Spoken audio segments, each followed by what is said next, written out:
Assalamualaikum warahmatullahi taala wabarakatuh.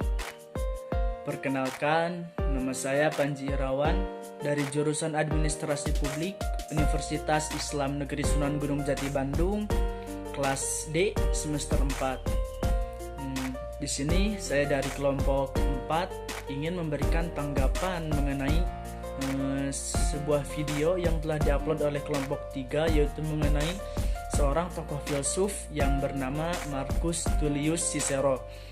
Nah, di dalam videonya kelompok 3 ini menjelaskan mengenai biografi dari tokoh filsuf ini, kemudian menjelaskan mengenai silsilah, terus membahas mengenai karya-karya tulis yang tokoh filsuf ini ciptakan. Namun kelompok 3 ini terdiri dari 2 orang. Yang pertama ada saudari Neneng Ayu Ramayanti dan juga saudari Neng Yanti. Kemudian di sini saya dari kelompok 4, Panji Irawan dan juga Muhammad Febriansyah akan memberikan tanggapan mengenai video yang telah diupload oleh kelompok 3. Namun karena terjadi suatu kendala yang mungkin sudah kita ketahui, jadi di sini saya tidak bisa melakukan suatu kerja kelompok atau membuat video secara bersama-sama. Namun di sini kami membuat video secara mandiri atau masing-masing, sehingga nantinya akan mewakili argumen-argumen kami mengenai tanggapan kami untuk video dari kelompok 3. Nah, di sini sebelum saya menanggapi dari video dari kelompok 3 ini, izinkan saya untuk sedikit membahas kembali mengenai tokoh filsuf Marcus Tullius Cicero ini.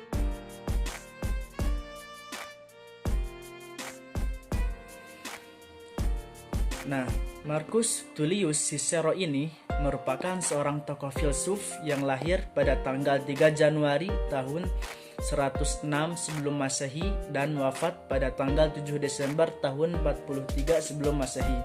Beliau lahir di Arpinum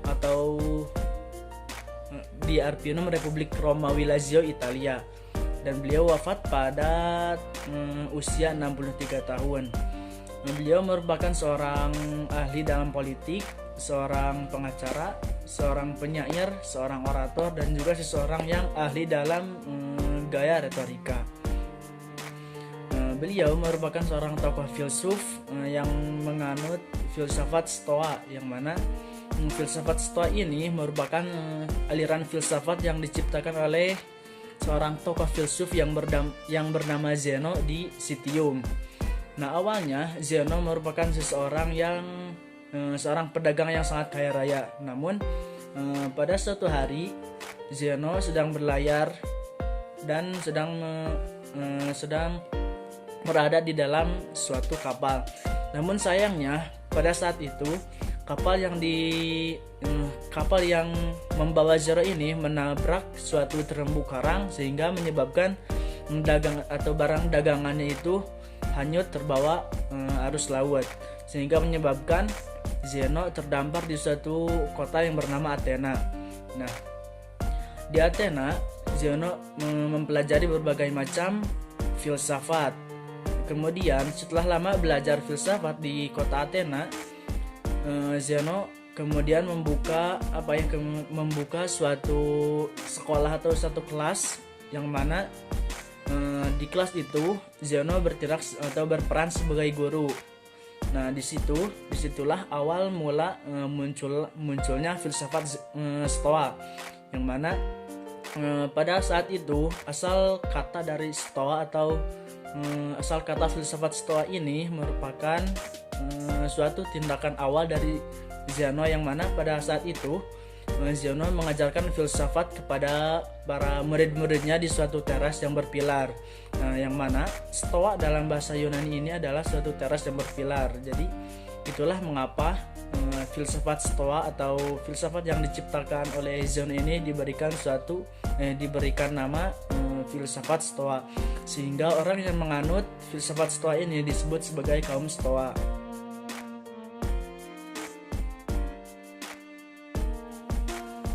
Nah, yang selanjutnya saya akan memberikan tanggapan mengenai suatu penjelasan yang diberikan oleh saudari Neneng Ayu Ramayanti mengenai prinsip yang dianut oleh Marcus Tullius Cicero ini. Nah, di sini di dalam videonya Neneng Ayu mengatakan bahwa prinsip yang dianut oleh Marcus Tullius Cicero ini adalah prinsip dogmatis Stoa. Nah, yang mana prinsip dogmatis ini adalah suatu prinsip yang mana seorang pemimpin memiliki keyakinan kuat terhadap apa yang mereka yakini dan mereka tidak menerima berbagai masukan ataupun saran-saran dari para masyarakatnya. Nah, di sini saya akan menjelaskan lebih dalam lagi mengenai prinsip dogmatis ini. Nah, di sini kata dogmatis berasal dari bahasa Yunani yaitu dogmata yang memiliki arti dogmata atau dogma yang memiliki arti kepercayaan, keyakinan atau suatu asas. Kemudian untuk dogmatis sendiri merupakan sikap atau perilaku seseorang yang sangat kuat yang nantinya akan menyebabkan orang tersebut menjadi seseorang yang tidak toleran dan terbuka terhadap siapapun dan terhadap orang-orang yang berada di sekitarnya. Artinya seseorang yang menganut prinsip dogmatis berarti orang itu tidak mau menerima berbagai masukan dan berbagai saran dari orang lain, seperti yang telah dijelaskan oleh Neneng Ayu Ramayanti. Namun di sini saya akan memberikan penjelasan sedikit lagi mengenai prinsip dogmatis ini. Nah, di sini karena Cicero cenderung lebih ke Plato dan juga menganut filsafat yang dianut oleh Socrates, justru prinsip ini malah berbanding terbalik dengan prinsip yang digunakan oleh Socrates. Nah, di sini sangat terlihat jauh perbedaannya karena Cicero itu menerapkan prinsip dogmatis, sedangkan Socrates itu sangat menjunjung tinggi etika dan juga moral. Dan juga prinsip dogmatis ini juga sangat bertolak belakang dengan hasil karyanya yang berjudul The Republica ini, yang mana di dalam bukunya menawarkan 5 ajaran yang mana prinsip dogmatis ini masuk ke dalam kategori kelima, yang yaitu mengenai mendiskusikan tentang ciri-ciri penguasa yang baik. Nah, di sini seharusnya seorang pemimpin yang baik harus menggunakan atau memiliki moral dan etika yang baik, sedangkan di dalam prinsipnya Cicero malah menggunakan suatu prinsip dogmatis. Artinya Cicero hanya mementingkan diri sendiri dan hanya meyakini apa yang ia yakini dan tidak menerima masukan dari siapapun.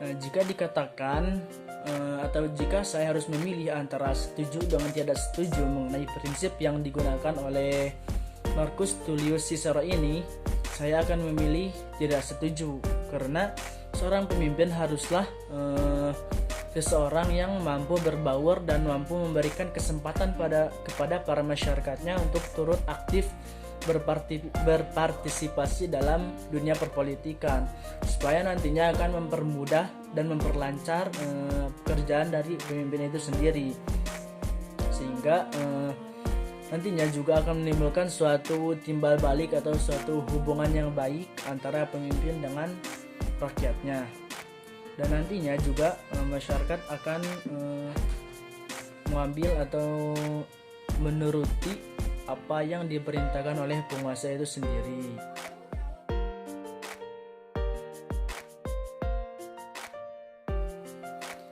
Kemudian lanjut ke pembahasan mengenai tambahan saya. Mungkin ini hanya sedikit tambahan untuk video dari kelompok 3. Di sini hanya menambahkan saja.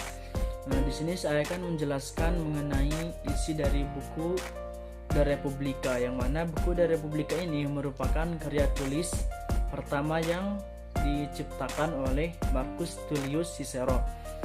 Nah, buku The Republica ini merupakan buku yang menjelaskan mengenai sejarah-sejarah politik yang pada masa itu sedang carut marut atau sedang berantakan. Nah, di dalam buku The Republica ini Cicero memberikan atau mencantumkan 5 ajaran. Yang pertama itu mengenai mengenai mengkonfrontasikan pertanyaan kewajiban para filsuf di dalam suatu negara. Kemudian yang kedua membahas mengenai sifat persemakmuran. Yang ketiga mendiskusikan tentang hukum alam. Yang keempat pembelaan keadilan sebagai sebuah atribut universal dari akal dan dapat diakses oleh semua makhluk rasional. Kemudian yang kelima mengenai ciri-ciri penguasa yang baik. Nah, di sini saya akan menjelaskan satu persatu mengenai kelima ajaran yang berada atau yang merupakan isi dari buku De Republika ini. Nah, untuk yang pertama mengenai konfrontasi atau mengkonfrontasi pertanyaan kewajiban para filsuf dalam suatu negara. Nah, di sini maksud mengkonfrontasikan yaitu mempertemukan atau lebih bisa dikatakan menyatukan berbagai macam pertanyaan-pertanyaan dari para filsuf mengenai apa saja kewajibannya untuk membangun suatu negara. Apakah ia harus membantu di dalam perekonomian, apakah dia harus membantu dalam bidang pemerintahan ataupun dalam bidang-bidang yang lainnya. Sehingga di sini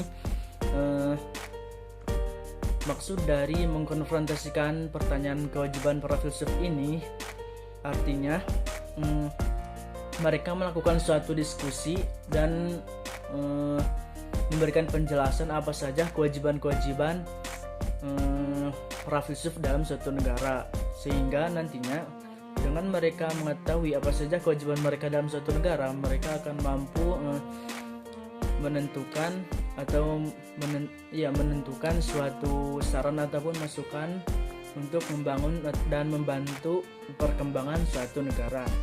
Nah, kemudian yang kedua mengenai membahas mengenai sifat persemakmuran. Nah, di sini persemakmuran sendiri memiliki arti suatu komunitas antar negara atau untuk kebaikan bersama atau suatu komunitas yang bertujuan untuk kebaikan bersama. Nah, tujuan dari pembahasan sifat persemakmuran ini adalah supaya tidak ada terjadinya suatu peperangan lagi antara negara yang satu dengan yang lainnya, terutama di negara Marcus Tullius Cicero ini dengan negara-negara yang lain, supaya nantinya akan terjadi suatu perkumpulan yang baik antara negara yang satu dengan negara yang lain. Kemudian yang ketiga ada mendiskusikan tentang hukum alam. Nah, di sini menurut Cicero, hukum alam adalah konvensi-konvensi relatif yang hanya diberikan kepada mereka yang berkuasa. Nah, maksud dari konvensi relatif ini merupakan suatu aturan kebiasaan yang mana aturan kebiasaan ini bisa dikatakan sebagai seorang bawahan yang harus melayani peratasannya yang lebih tinggi derajatnya. Namun, bisa dikatakan seseorang yang lebih derajatnya harus bisa memenuhi kebutuhan para atasannya, sehingga nantinya akan terjalin suatu sistem suatu hubungan antara atasan dengan bawahan. Kemudian yang keempat mengenai pembelaan keadilan. Nah, di sini tujuan dari pembelaan keadilan ini adalah supaya kita bisa bisa membela hak-hak kita untuk memberikan suatu pendapat, memberikan suatu saran, memberikan suatu kritikan dan masukan mengenai keputusan yang telah diambil oleh para pemimpin atau para penguasa, sehingga nantinya kita tidak mudah tertipu daya oleh keputusan-keputusan yang telah dibuat, dan juga kita bisa lebih kritis dalam menanggapi berbagai macam keputusan. Dan nantinya kita juga akan berpikir apakah keputusan yang telah diambil oleh penguasa itu juga menguntungkan bagi kita ataukah hanya menguntungkan bagi penguasa itu saja. Nah, dengan adanya pembelaan keadilan ini diharapkan kita atau para masyarakat bisa lebih kritis dan bisa memberikan satu tambahan bahkan masukan kepada para penguasa. Nah, kemudian yang kelima mengenai ciri-ciri penguasa yang baik. Nah, di sini ciri-ciri penguasa yang baik haruslah memiliki moral dan etika yang baik pula. Mengapa demikian? Karena seorang pemimpin yang baik itu harus memiliki moral dan etika yang baik juga, karena seorang pemimpin itu merupakan seseorang yang nantinya harus bisa mengayomi dan kemudian nantinya akan menjadi seorang panutan bagi para masyarakatnya. Oleh karena itu, patutlah seorang pemimpin memiliki sikap dan moral yang baik, karena tidak ada seorang pemimpin tanpa adanya bantuan dari para masyarakatnya.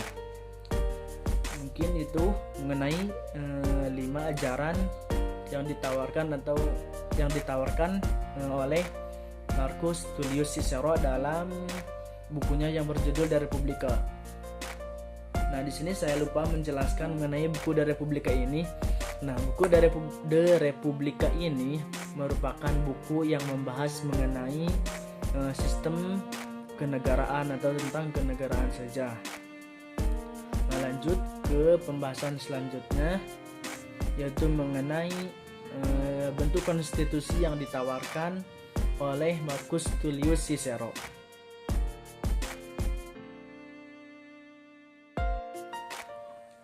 Nah, selanjutnya yaitu mengenai sistem konstitusi yang ditawarkan oleh Marcus Tullius Cicero di dalam bukunya yang berjudul De Republica. Nah, dalam bukunya Cicero menawarkan suatu konstitusi campuran atau bentuk negara yang menganut konstitusi campuran, yang mana konstitusi campuran ini berarti konstitusi yang menganut lebih dari satu sistem.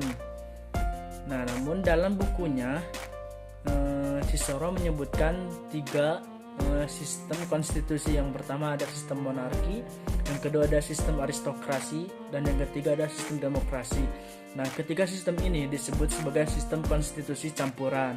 Nah, yang mana di sini menurut Cicero, sistem monarki adalah suatu sistem yang mana pemimpinnya nanti akan bertindak sebagai seorang bapak yang nantinya akan mengayomi para masyarakatnya sebagai selayaknya seorang ayah mengayomi atau menyayangi para anak-anaknya.